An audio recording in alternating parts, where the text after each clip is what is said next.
So let's look at an example. You can go to Isaiah chapter 6, which is an amazing chapter on worship. Isaiah chapter 6. What you find in the first 9 verses of that chapter is Isaiah's seeing God, recognizing him, and then taking action. So let's look at Isaiah. Let's just look at verses 1 to 5 really quick of chapter 6. Because there's a process here that happens. In the year that King Uzziah died, I saw the Lord sitting upon a throne high and lifted up, and his train filled the temple.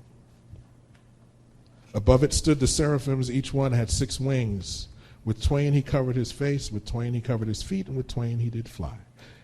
And one cried unto another and said, Holy, holy, holy is the Lord of hosts. The whole earth is full of his glory.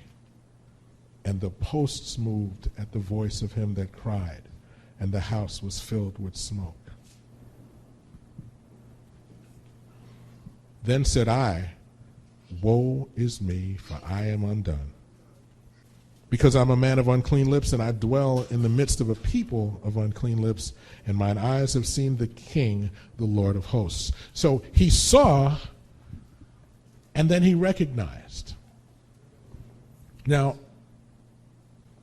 I like the way that King James uses that word undone, okay? Because what it means to me, what it symbolizes for me is, how many of you knit or crochet? Okay. You ever pull a row out? If you pull it out, it just row by row, it becomes undone.